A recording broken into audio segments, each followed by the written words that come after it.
Beneath Central Parkway in Cincinnati, Ohio, more than 2 miles of subway tunnel have sat empty since 1927. No train has ever run through them, not one. The platforms are still there. The wooden stringers that were supposed to hold rails are still bolted to the floor. It is, by any measure, the largest abandoned subway system in the United States, a complete, structurally sound piece of underground infrastructure that has never once carried a passenger. The standard explanation for why is well documented, unremarkable, and completely true. It's also not the only thing that happened down there in the final year before the money ran out. The project began with a canal. The Miami and Erie Canal had carried freight and passengers across Ohio through most of the 19th century. By 1880, railroads had made it obsolete, and the old canal bed running through the heart of Cincinnati became exactly what an unused urban waterway becomes, a stagnant, foul-smelling nuisance that the city had no good use for.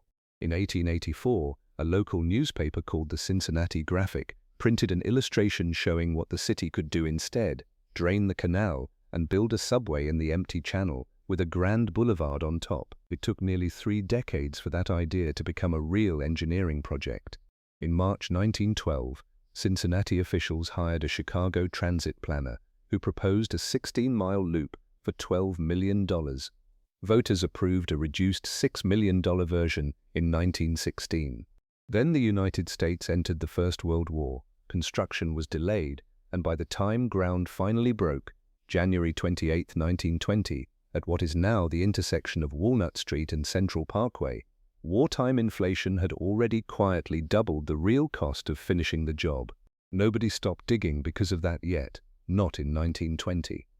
The tunnel itself moved fast, and it moved well. By 1923, the full 2-mile underground portion, the section running beneath what would become Central Parkway, was structurally complete. 4 underground stations were built along that stretch, each one finished to a standard that engineers would later describe, even decades afterward, as remarkably solid, reinforced concrete, 13 feet wide, over 15 feet high, built to handle real subway cars that were never ordered. Beyond the 2-mile core, the project kept extending outward through the mid-1920s. Negotiations with the neighboring municipalities of Norwood and St. Bernard, whose cooperation the route depended on, dragged on for more than a year.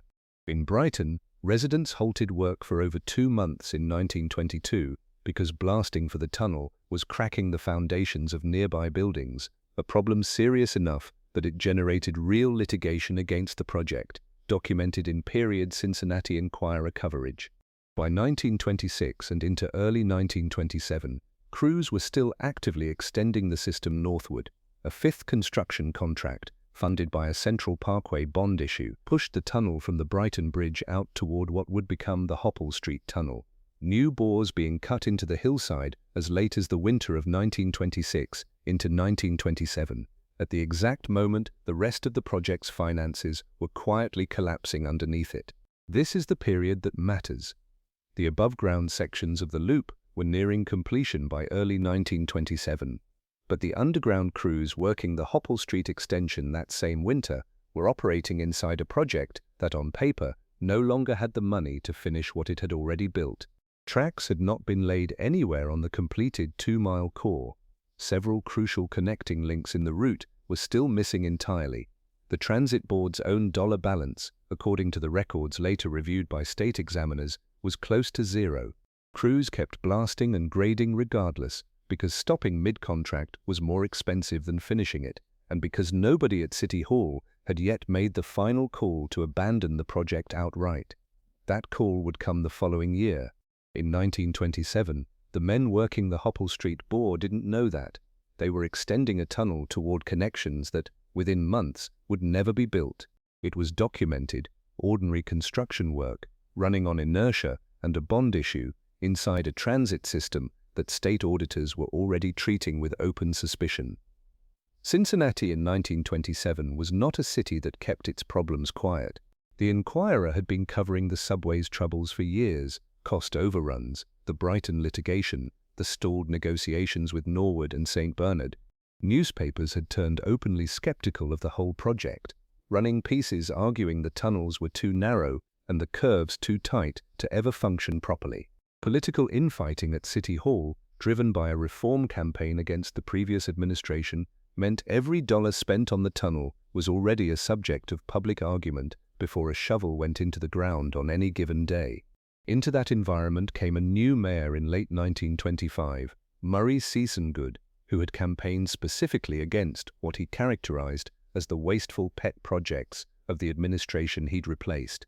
He inherited a transit board whose own estimate to finish the line had grown from $6 million to somewhere around $9 or $10 million, essentially double the original figure, and he was not inclined to issue the bonds required to close that gap.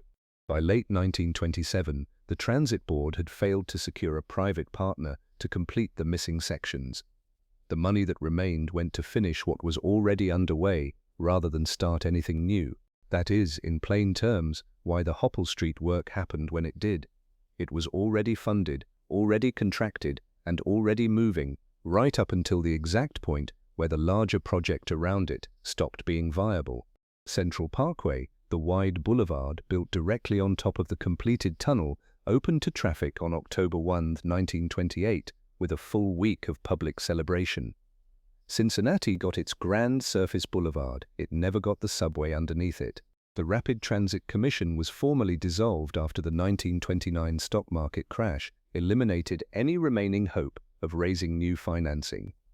11 miles of the planned 16 had been tunneled, bridged, or graded in some form. No track was ever laid on any of it. No subway car was ever ordered. What happened to the tunnels after that is its own strange history, fully documented in city records. During the Second World War, officials considered using the completed sections as air raid shelters. The proposal was studied and rejected. In the early 1960s, at the height of Cold War civil defense planning, the federal government actually did renovate one of the stations, installing toilets, water systems, and heating equipment so it could function as a fallout shelter for city, county, and federal officials in the event of nuclear war. That renovated shelter station still exists underground today. In the 1950s, engineers ran a 52-inch water main directly through one of the completed tunnel bores, using the existing structure to save the city roughly $300,000 rather than digging a new route. Interstate 75 and the Norwood Lateral, built in the 1950s and 1970s, were routed along the old right-of-way the Transit Commission had originally purchased, and construction for those highways demolished most of what had been built above ground. The 2 miles that survive underground today, the original 1920 to 1923 core, plus fragments of the later Hoppel Street extension pushed through in that final winter of 1926 and 1927, remain, according to the city's own engineering assessments, in remarkably good structural condition.